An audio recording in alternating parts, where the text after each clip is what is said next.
skeletal muscles, when stretched passively, they offer resistance.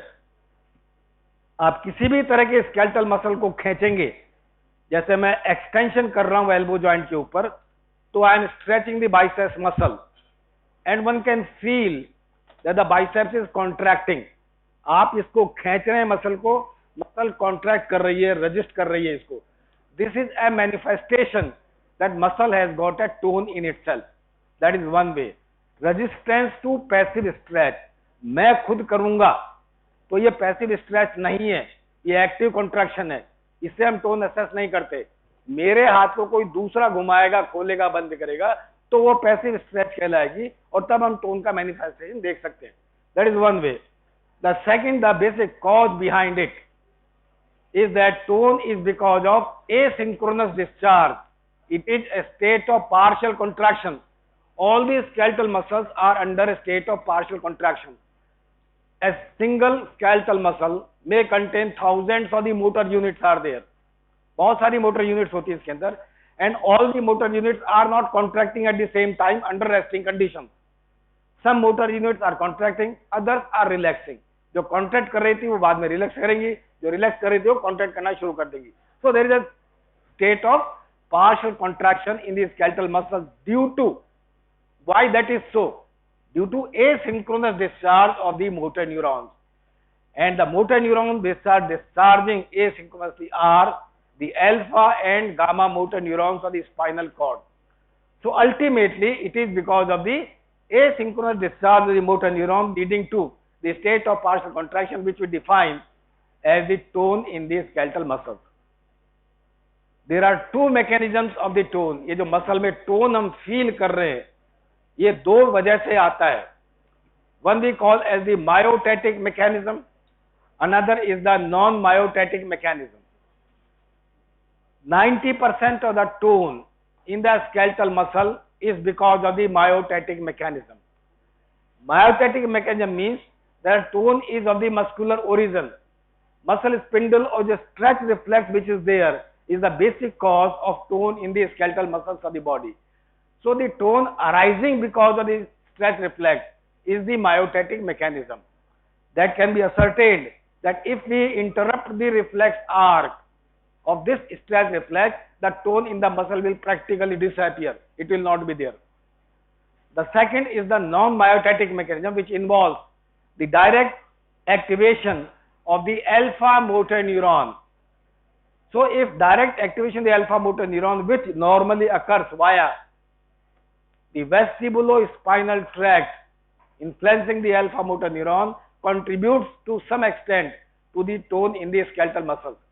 That tone which is because of the alpha motor neuron activation directly is a non-myotatic mechanism, while the tone arising because of activation of the gamma motor neuron causing activation of the alpha motor neuron indirectly is the myotatic mechanism of the muscle tone. So, दो mechanism है.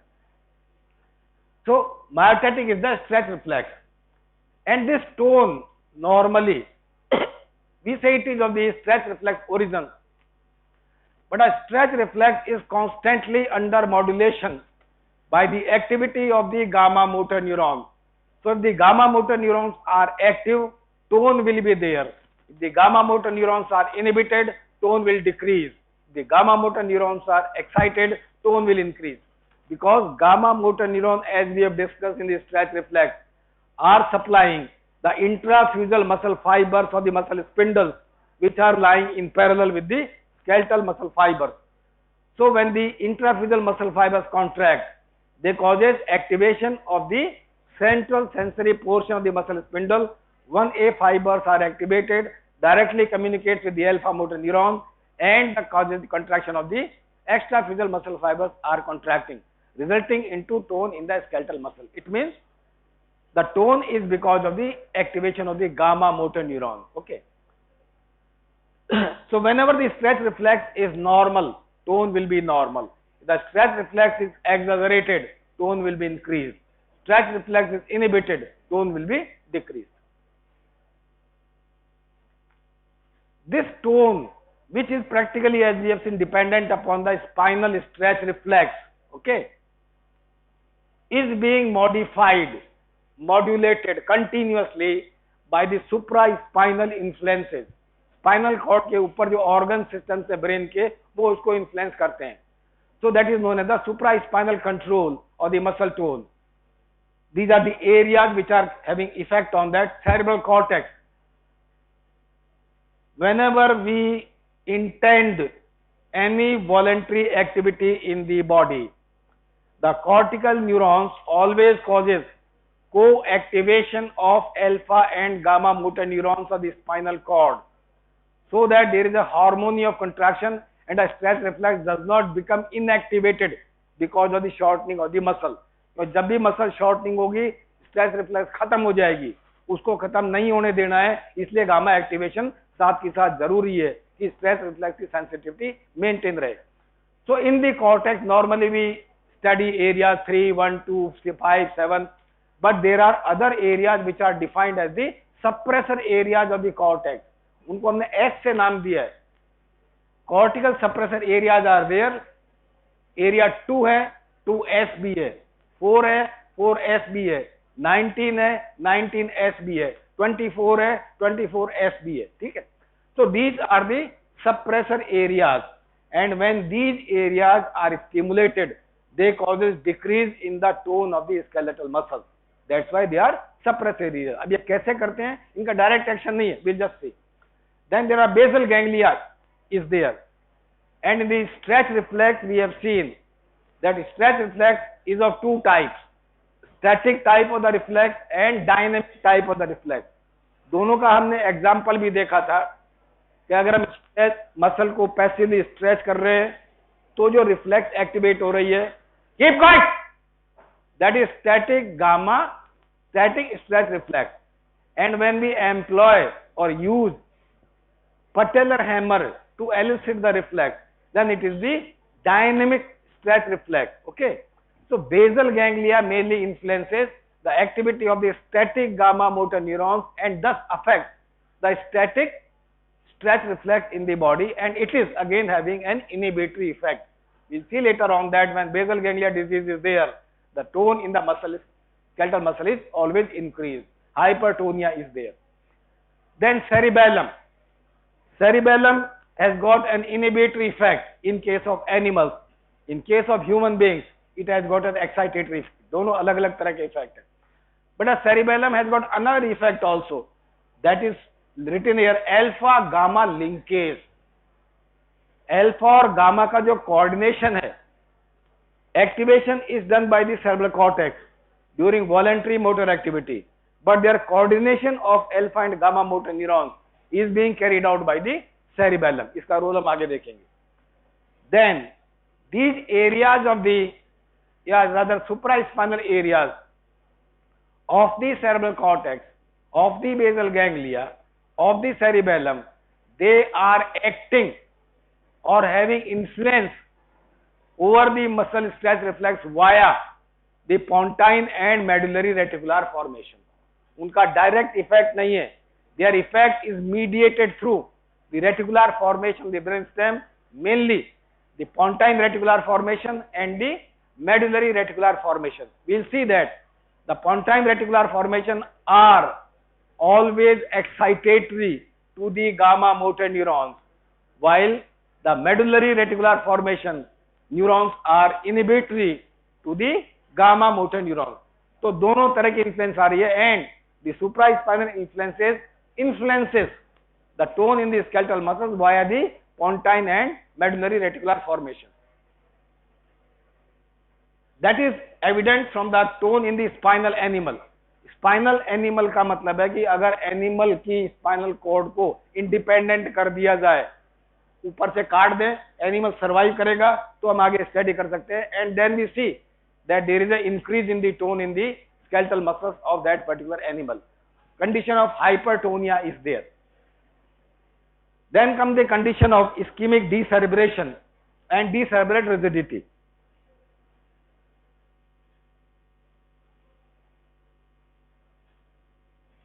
Decerebrate rigidity, decorticate rigidity.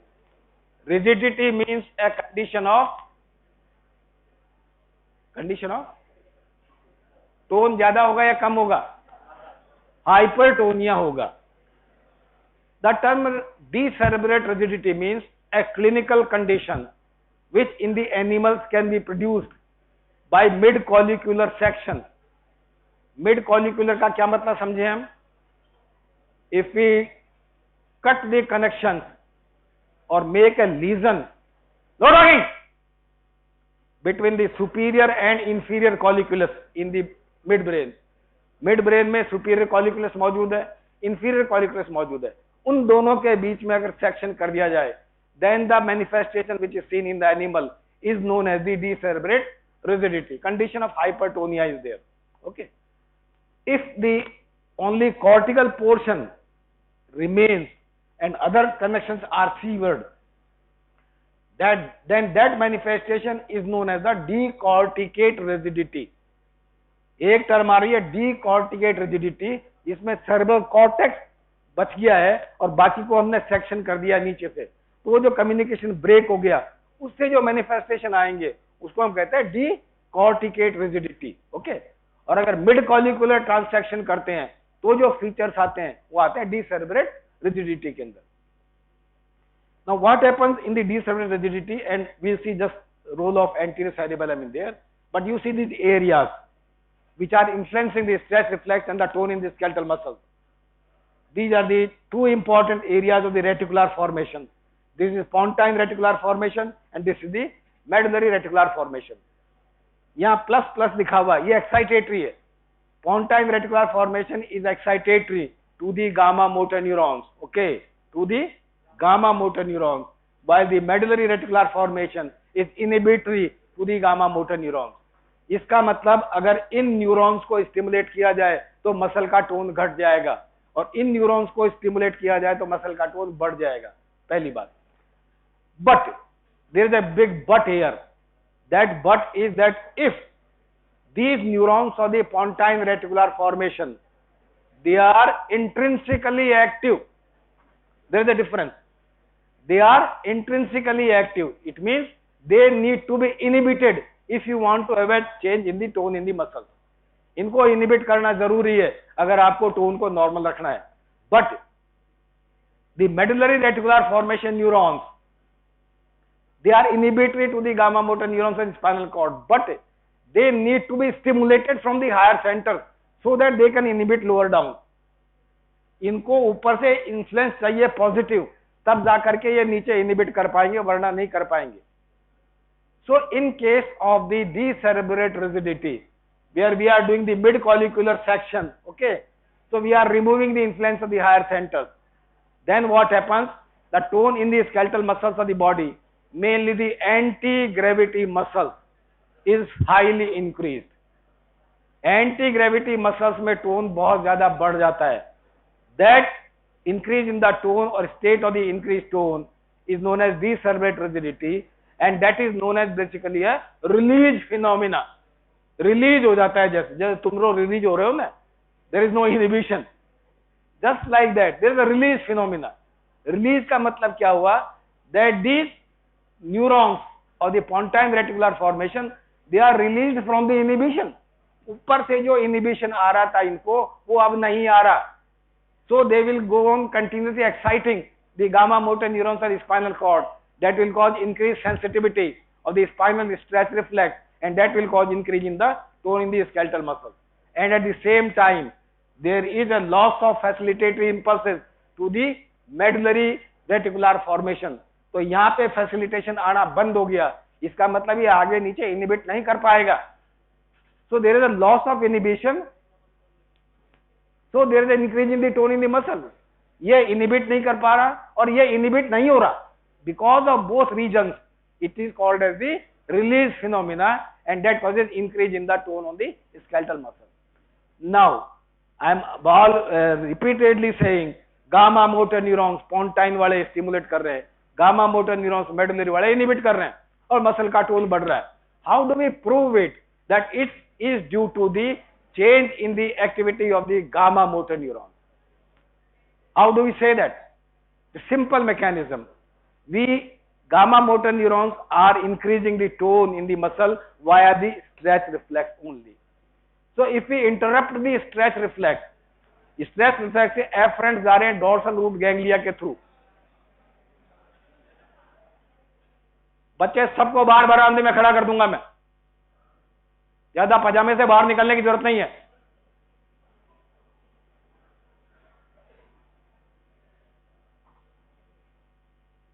खड़ा हो जा तू।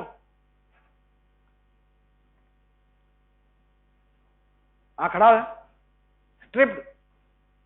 हाँ तू ही करो, नीचे आ जा, तेरे को बहुत हंसी आ रही है।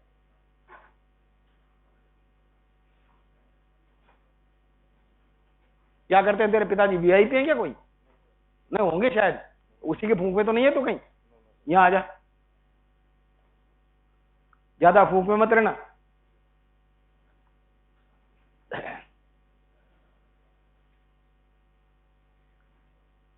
सो there is a release phenomena. ये हो गया आपका स्ट्रेच रिफ्लेक्स के द्वारा ही एक्टिवेशन हो रहा है। Now as I said why और how we can say that it is because of the involvement of the gamma motor neuron. अगर स्ट्रेच रिफ्लेक्स को हम इंटरप्ट कर दें, डोर्सल रूट गैंग्लिया को काट दें, तो मसल का टोन डिसअपियर हो जाता है। जो हाइपरटोनिया हो गया था ना, वो खत्म हो जाता है। If you give chlorpromazine, a drug which causes inhibition of the gamma motor neuron, psychotropic drug है, कुछ मरीजों में देते हैं जो थोड़े पागल होते हैं, अगर वो दे तो भी मसल का टोन घट जाता है। तो these two things prove that the rigidity of decerebration type, जिसको हम डीसेरेब्रेट रिजिडिटी कह रहे हैं, that is of the gamma activation origin. वो गामा से ओरिजिन है उसका, ये हम प्रूव कर सकते हैं। And that is because of the activity taking place at the pontine and medullary reticular formation.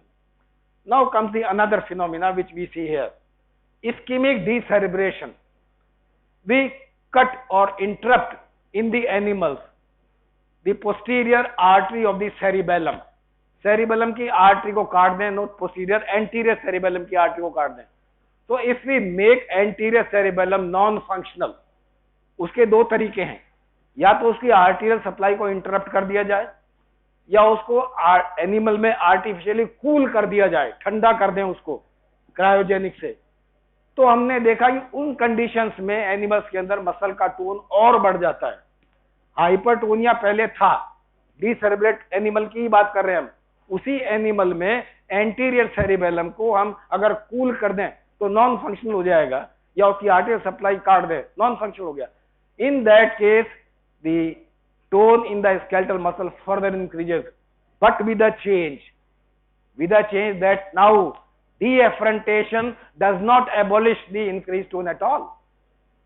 अब उस एनिमल में डीएफरेंटेशन करें, स्ट्रेच रिफ्लेक्स को इंटरप्ट कर दें, तो वो टोन कम नहीं होता। इसका मतलब कुछ और हो गया अब ये। Now this rigidity has been converted into the alpha rigidity. पहले जो गामा रिजिडिटी थी, जो इंटरप्शन से डिसअपियर हो रही थी, अब वो नहीं हो रही। इसका मतलब gamma rigidity has been converted into alpha rigidity. It also means that anterior cerebellum is the area of the cerebellum which is causing coordination of the alpha and gamma motor neurons. So by ischemic decerebration converts gamma rigidity into alpha rigidity, which does not disappear on the deafferentation. That is the meaning of that. So that is role of the anterior cerebellum in the control or regulation the tone in the skeletal muscles of the body. ये area आ गया आपका, same areas are shown here. So as I said, cerebral cortex, basal ganglia and cerebellum acts on the gamma motor neurons via pontine and medullary reticular formation. Decerebrate rigidity is a release phenomena due to decreased excitatory input to the medullary reticular formation पे कम हो गया and loss of inhibition to the pontine reticular formation. So there is an increase in the activity of the stress reflex and hypertonia is there. So that is the alpha and the gamma rigidities are there. So muscle clinically can exhibit three types of conditions as far as the tone is concerned. Either the tone in the muscles are normal, or it can be decreased tone, which we call as the hypotonia, or complete loss of tone can be there, that we call it the atonia, or increased tone can be there, that is known as hypertonia. Hypertonia clinically manifest in two ways, patients के अंदर दो तरीके से manifest हो सकता है. Both conditions are of hypertonia, okay, but in one condition we call it as the, क्या कहते हैं उसको, rigidity, and in second it is called as the spasticity. एक टर्म यूज कर रहे हैं हम स्पास्टिसिटी, एक टर्म यूज कर रहे हैं हम rigidity. Both are conditions of hypertonia. Okay,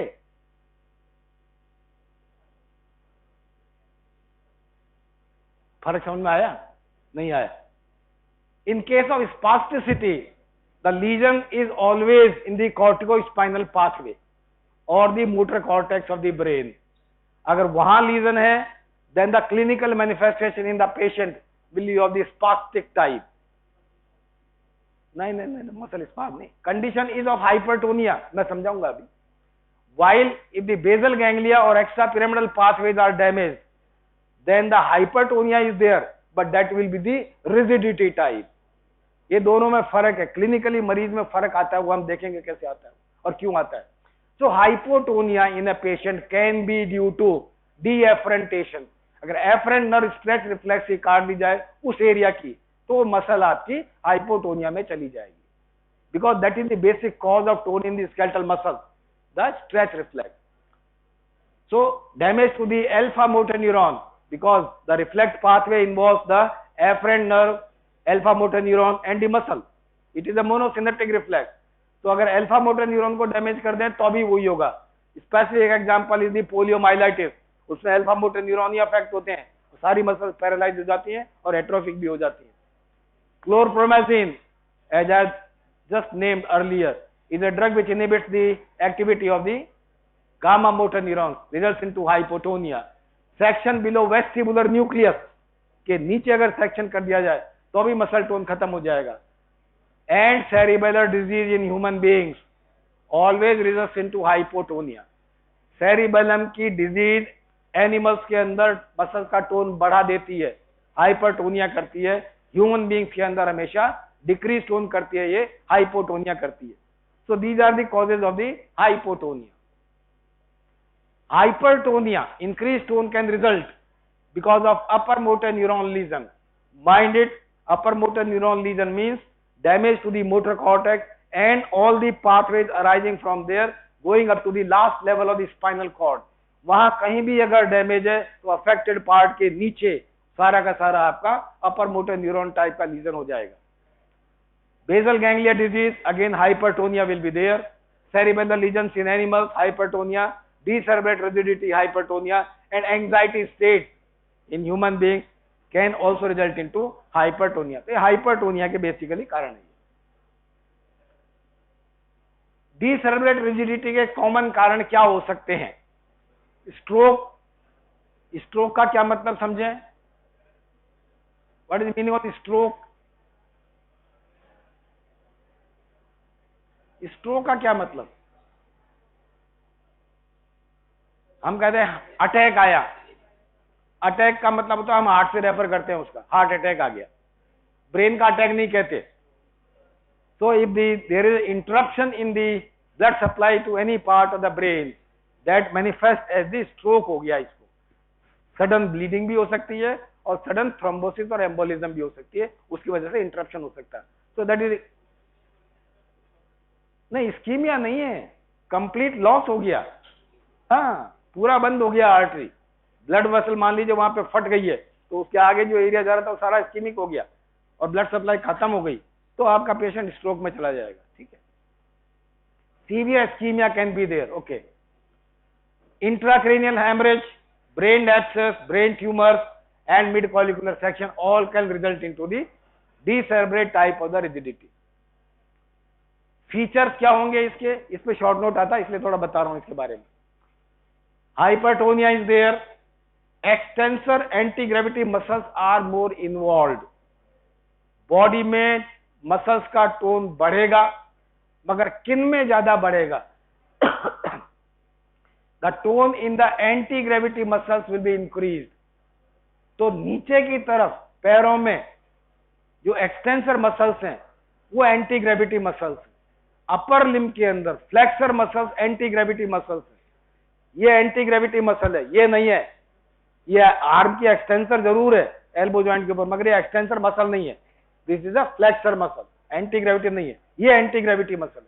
so tone in the anti gravity muscles is more increased in decerebrate rigidity. Tonic reflexes are present. Tonic reflexes हम आगे पढ़ेंगे क्या होती है। टोनिक नेक रिफ्लेक्स होती है, टोनिक लेबरेंसाइन रिफ्लेक्स होती है। ये आपके पोस्चर मेंटेनेंस में काम आती है, इसके डायग्राम देखेंगे, बड़े अच्छे अच्छे हैं।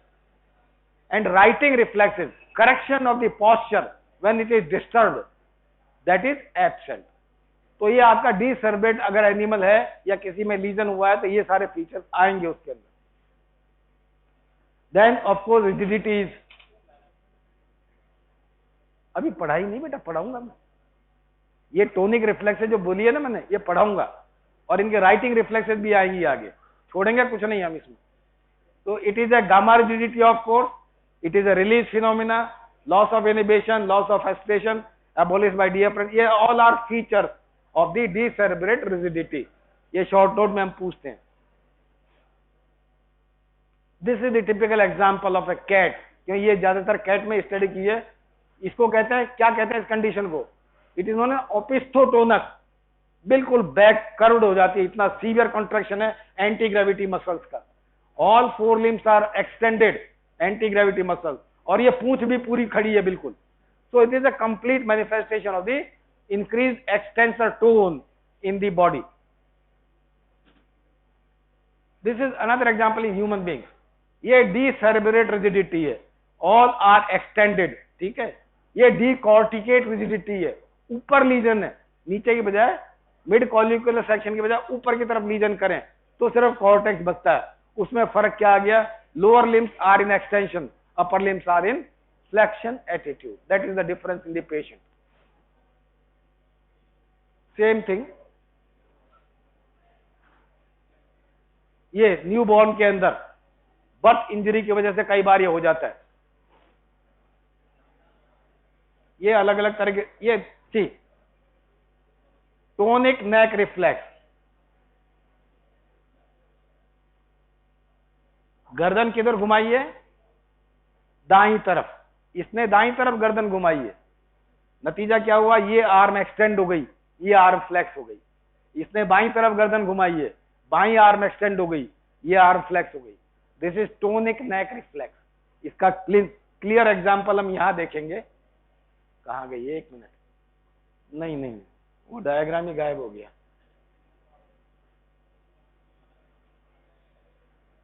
वो डायग्राम में शो नहीं कर रहा है, कोई बात।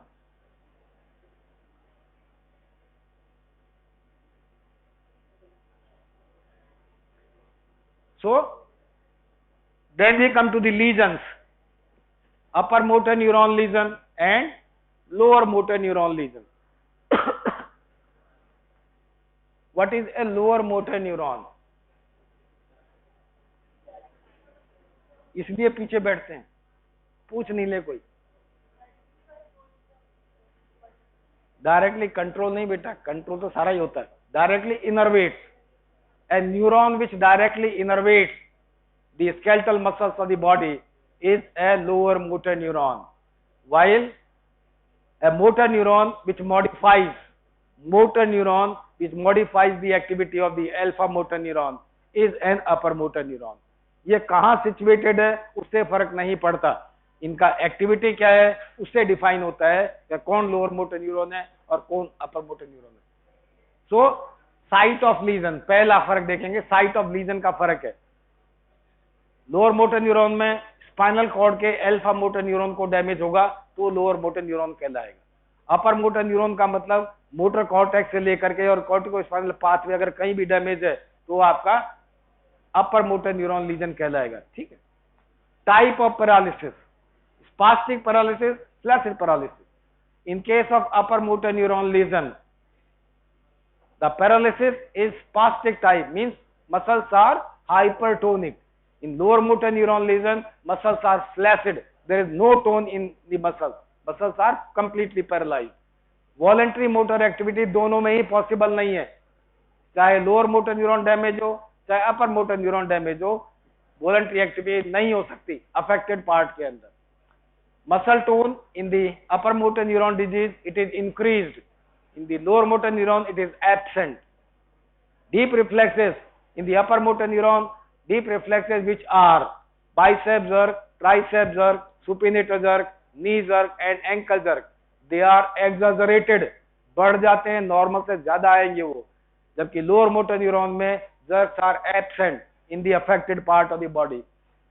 Okay, superficial reflexes in the lower motor neuron affected जो रिफ्लेक्स है वो आपकी खत्म हो जाएगी, मगर अपर मोटर न्यूरॉन लीजन के अंदर दे आर स्लाइटली डिक्रीज्ड और एब्सेंट, नॉर्मल नहीं आएंगी, या तो कम होगी या एब्सेंट होगी। ये सुपरफिशियल रिफ्लेक्सेस की बात है, which are corneal reflex, conjunctival reflex, pharyngeal reflex और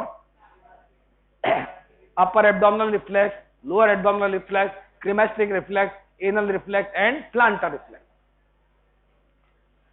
Plantar reflex will become abnormal in upper motor neuron lesion. It will be absent in lower motor neuron lesion. Bulk of the muscle, it is either normal or slightly increased in the upper motor neuron lesion. मगर long standing cases में muscle का bulk घट जाएगा। ये जितनी मोटी दिख रही है मसल, वो बल्क इसका कम हो जाएगा। जबकि लोअर मोटर न्यूरॉन में bulk of the muscle will definitely decrease, घटेगा, हर हालत में घटेगा। Because of why why the bulk of the muscle will decrease in lower motor neuron disease? Anybody?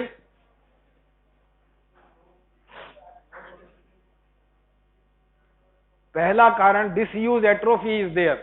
आप काम में नहीं ले रहे उनको, काम में लेने क्योंकि आप ले ही नहीं सकते काम में उनको। The basic cause is loss of trophic impulses coming via the motor nerve. उससे जो ट्रोफिक इंपल्सेस आ रहे थे न्यूट्रिशनल, वो आपके खत्म हो गए, तो मसल ग्रेजुअली धीरे धीरे एट्रोफी होना शुरू हो जाती है। Plantar reflex in upper motor neuron it is pathological, and in lower motor neuron it will be absent. Reaction of degeneration is a typical phenomena which we study by applying different electrical currents. कभी नाम सुने? Cathodal closing contraction, cathodal opening contraction, anodal closing contraction, anodal opening contraction. Muscle can be stimulated or unstimulated by applying either current through the anode or through the anode. Cathode से कर सकते हैं और anode से कर सकते हैं, ठीक है। अब कैथोड में भी आपने अप्लाई किया तो रेस्पॉन्स आएगा, उसको स्विच ऑफ किया तो अभी रेस्पॉन्स आएगा। इसी तरह एनोड का देते हैं। इन चारों तरह के हम अप्लाई करते हैं करंट एट्रोफिक मसल्स में, और उसका रिएक्शन देखते हैं कि मसल का रिएक्शन क्या आ रहा है। So what we see in upper motor neuron lesion, reaction of degeneration is not present, while in case of the lower motor neuron lesion, reaction of degeneration is present. ये तो नहीं पढ़ना अभी। तो अब हम बात कर रहे थे उस चीज की, प्लास्टिसिटी और रिजिडिटी में क्या फर्क है। In cases of, as I said, upper motor neuron lesion or lesions of the corticospinal pathway, the cerebral cortex mainly influences, हम पहले बात कर चुके हैं, activity of the dynamic gamma motor neurons, while the basal ganglia stimulates or modulates the activity of the static gamma motor neurons. Okay, तो दो तरह की स्ट्रेस रिफ्लेक्स थी, static stress reflex and dynamic stress reflex. Okay, static gamma motor neuron से activate हो रही है और डायनेमिक गामा से ही हो रही है, मगर गामा डायनेमिक न्यूरॉन अलग है वो। तो gamma static and gamma dynamic. Cortex gamma dynamic को करता है, बेसल गैंग्लिया गामा स्टैटिक को करता है। पैसिव स्ट्रेस से रेजिस्टेंस आ रहा है, ये गामा स्टैटिक का मैनिफेस्टेशन है। आपने हैमर मारा, जो रिएक्शन आ रहा है गामा डायनेमिक का रिएक्शन है, ठीक है। So when condition of hypertonia is there, अब हम स्पास्टिसिटी की बात कर रहे हैं. Muscles are hypertonic. Okay, now what is muscles are rigid और spastic, we can just see it. If I open this arm, ये फ्लेक्शन में है मान लीजिए, और मैं इसको खोलने की कोशिश करता हूं, that will cause activation of the stretch reflex.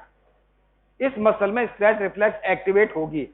उससे क्या होगा, मसल का कॉन्ट्रैक्शन और बढ़ेगा, मसल में टेंशन बढ़ेगा. आप खींचे जा रहे हो, मसल में टेंशन बढ़ता चला जा रहा है.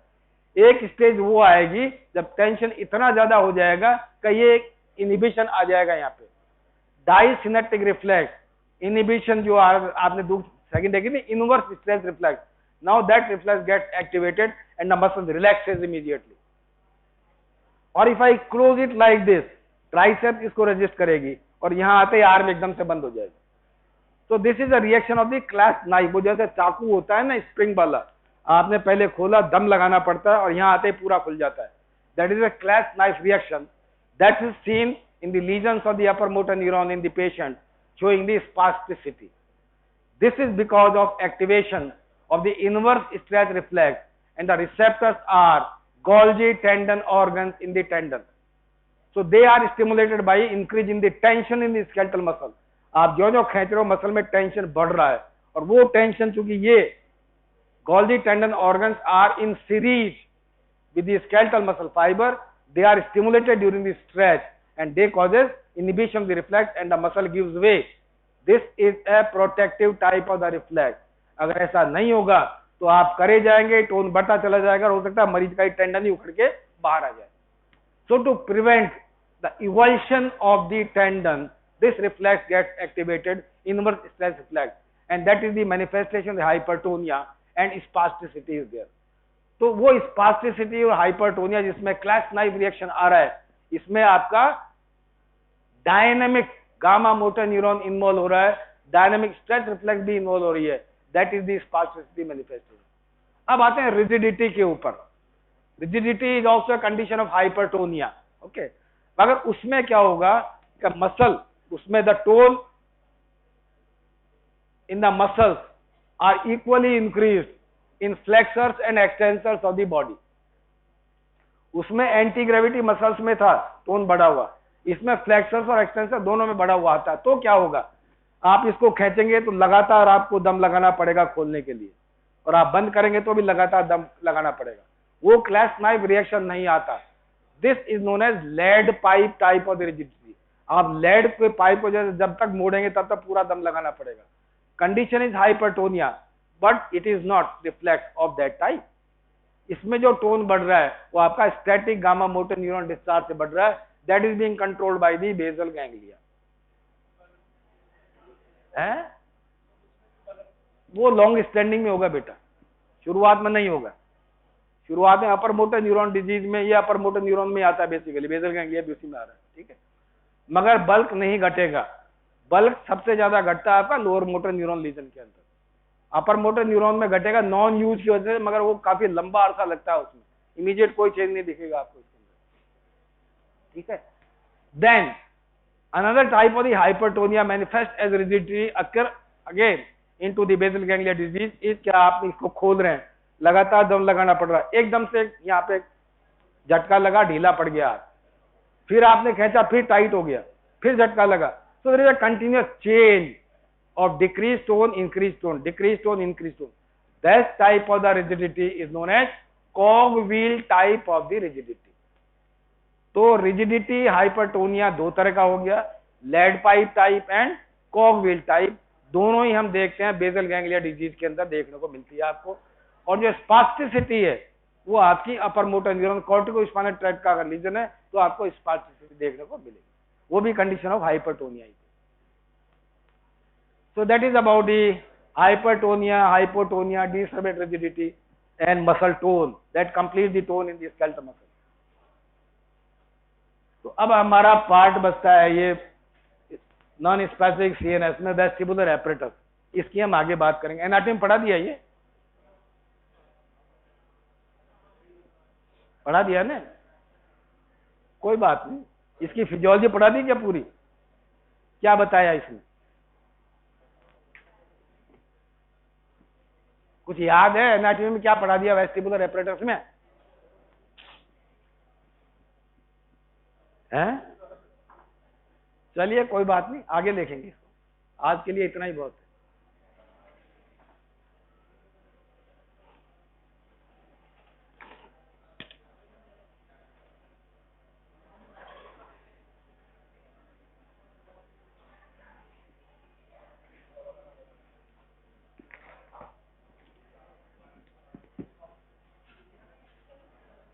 Attend your roll call.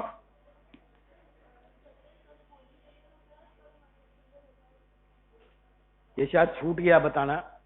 Muscle spindles are receptors located in the skeletal muscles arranged in parallel with the skeletal muscle fibers, and they are actually a comparator of the length of the intrafusal and extrafusal muscle fibers.